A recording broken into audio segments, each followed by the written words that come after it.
صل على سيدنا محمد وأشغل الظالمين بالظالمين. Beruntung kita menjadi umat baginda Nabi besar Muhammad, umat yang selalu dirindukan oleh Nabi, umat yang dimana qala Rasul sallallahu alaihi wasallam, Nabi Muhammad sallallahu alaihi wasallam bersabda di dalam hadisnya, idza yushaku ahadukum bisyaukatin fi rijlih la ajidu ala maha fi qalbi. Apa kata Nabi?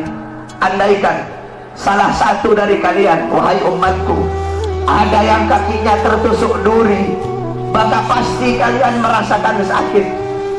Rasa sakit yang kalian rasakan itu pun aku rasakan, bahkan sampai ke dalam hatiku.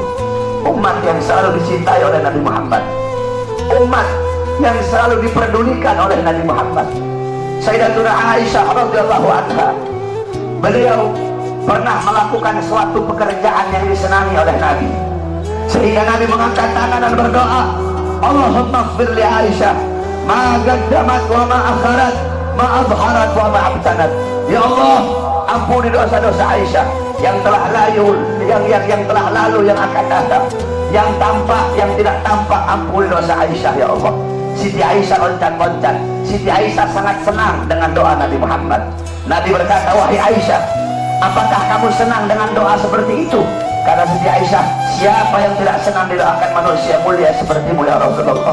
Kata Nabi, wahai Aisyah, kalau kamu senang dengan doa seperti itu, ketahuilah doa seperti itulah yang setiap yang setiap saat, setiap pagi, siang, sore, malam, setiap waktu aku mintakan kepada Allah untuk umatku. Nabi Muhammad begitu peduli kepada kita sebagai umat. Beruntung kalian menjadi umat yang dimana qala Sayyidina Ali karamallahu wajhah, inna Rasulullah fi akhir nafsi haradat syafataihi marratain fa'algaitu sam'i fasami'tuhu yaqul ummati ummati faqbilu Rasulullah. Sayyidina Ali berkata, Nabi Muhammad pada saat detik-detik terakhir nafasnya, aku melihat bibir beliau menggerakkan dengan 2 kali gerakan. Aku dekatkan telingaku, aku mendengar beliau berkata, ummati ummati, umatku umatku, kata Nabi Muhammad SAW. Bahkan pada saat detik-detik terakhir nafasnya, Nabi Muhammad masih memikirkan kalian sebagai umat. Ketika itu Nabi Muhammad terbaring sakit di kamar yang biasa beliau tiduri di rumah Sayyidatuna Aisyah radhiyallahu anha. Allah berkata kepada Jibril, wahai Jibril, turun kamu, sampaikan kepada Muhammad, aku berikan kepada dia 2 pilihan. Apakah dia akan memilih aku atau dia memilih kehidupan dunia? Kalau dia memilih kehidupan dunia, akan aku panjangkan umurnya. Tapi kalau dia memilih aku, sampaikan kepadanya, pada hari ini akan datang ajalnya. Turun Jibril membawa firman tersebut. Kemudian Jibril menyampaikan, ya Rasulullah, Allah memberikan kepada kamu 2 pilihan.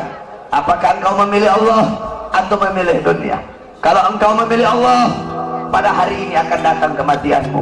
Kalau kamu memilih dunia, Allah panjangkan umurmu. Apa kata Nabi Muhammad? Wahai Jibril, sudah tentu aku lebih memilih Allah. Bagiku kehidupan sebenarnya bukan dunia.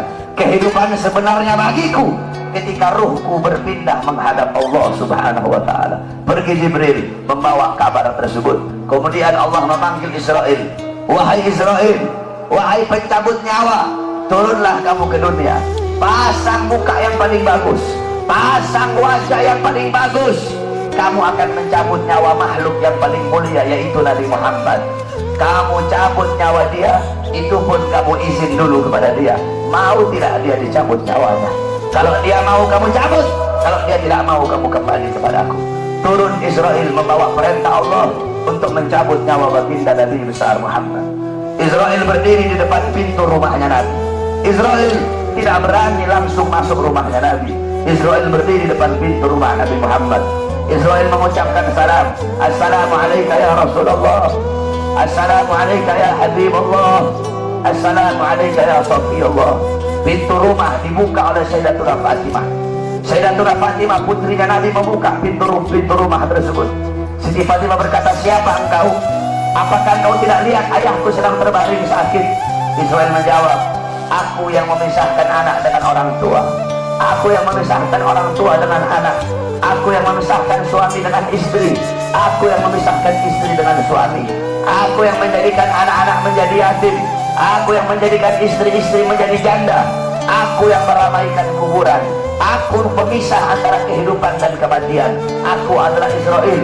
Allah memberikan mandat kepada aku untuk mencabut nyawa seluruh makhluk, dan aku datang ke sini untuk mencabut nyawa makhluk yang paling mulia, baginda Nabi besar Muhammad. Siti Fatimah lari menangis. Siti Fatimah kembali ke pangkuan ayahnya. Siti Fatimah berkata, wahai ayahku, engkau akan wafat. Wahai ayahku, kau akan meninggal dunia. Israel sudah ada di depan ingin mencabut nyawamu ya Rasulullah. Rasulullah berkata, jangan kau bersedih wahai Fatimah. Wahai Fatimah, ketahuilah, setelah kematianku, engkau adalah manusia yang pertama kali akan menyusulku. Setelah kematianku nanti kelak, engkau adalah manusia yang pertama kali masuk surga setelah aku. Siti Fatimah mengusap air matanya. Datang Israel, berdiri di hadapan Nabi Muhammad. Israel berkata, ya Rasulullah, dengan segala kerendahan hatiku, aku datang kemari untuk mencabut nyawamu atas perintah Allah. Aku izin dulu kepadamu, apakah kau mau dicabut nyawa? Kalau engkau mau, aku cabut.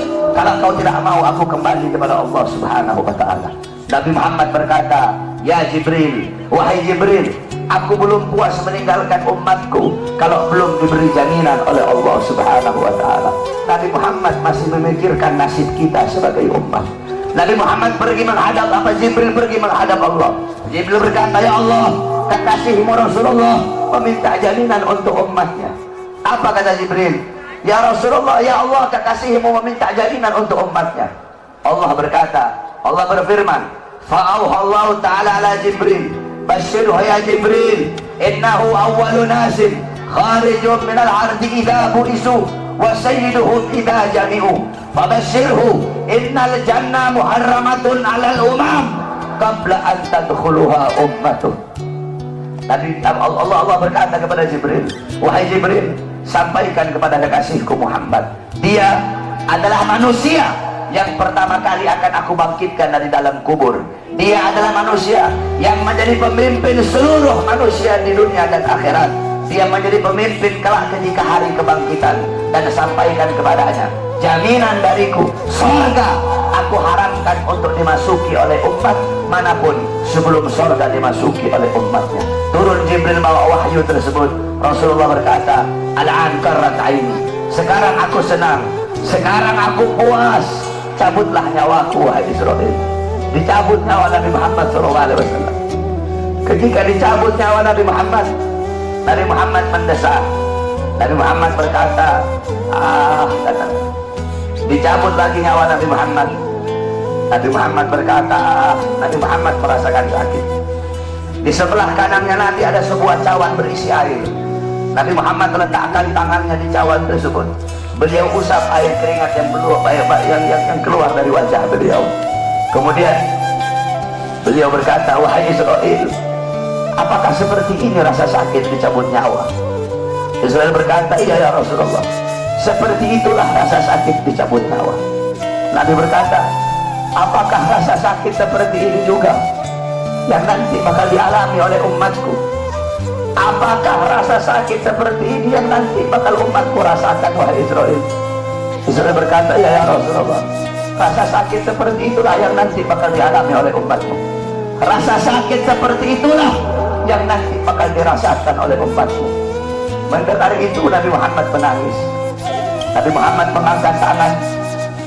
Doa terakhirnya Nabi Muhammad, harapan terakhirnya Nabi Muhammad, doa yang menutupi wafatnya Nabi Muhammad SAW.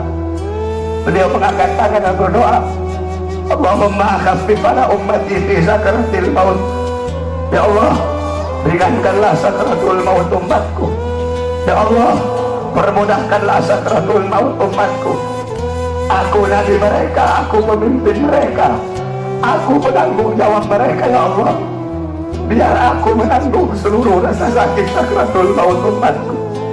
Biar aku menanggung beban penderitaan rasa sakit mereka ya Allah. Umatku tidak akan kuat, mereka tidak akan sanggup ya Allah. Biar aku Muhammad menanggung rasa sakit sakratul maut umatku. Apa yang telah kau lakukan untuk Nabi Muhammad? Apa yang telah kau korbankan untuk Nabi Muhammad? Nabi Muhammad berjuang untuk kalian. Nabi Muhammad menanggung rasa sakit sakratul maut kalian. Karena begitu cinta beliau kepada kalian sebagai umat. Saya dan kalian, kita tidak bisa membalas jasa-jasa Nabi Muhammad SAW. Sekalipun kalian merangkak dari rumah kalian menuju kuburnya Nabi Muhammad, kalian tidak akan bisa membalas jasa-jasa Nabi Muhammad SAW. Oleh karena itu, saudara-saudaraku sekalian, setelah Nabi Muhammad wafat, banyak para sahabat-sahabat yang tidak kuat hidup. Ada sahabat yang berdoa, ya Allah, cabut kedua mataku. Untuk apa lagi aku melihat? Nabi sudah wafat, cabut kedua mataku. Aku tidak lagi mau melihat selain memandang wajah Nabi Muhammad. Ketika itu juga dia dibutakan oleh Allah Subhanahu wa Ta'ala. Ada yang angkat tangan, ya Allah, cabut nyawaku. Aku tidak lagi mau hidup. Untuk apa aku hidup? Nabi Muhammad sudah wafat, cabut nyawaku ya Allah. Ketika itu juga Allah cabut nyawanya. Kemudian ada seorang perempuan, ada seorang wanita, qalat li Aisyah, ya Aisyah, ikshif li qabrin Nabi. Wahai Aisyah, bukakan untukku kuburnya Nabi Muhammad. Dibuka kuburnya Nabi oleh Siti Aisyah.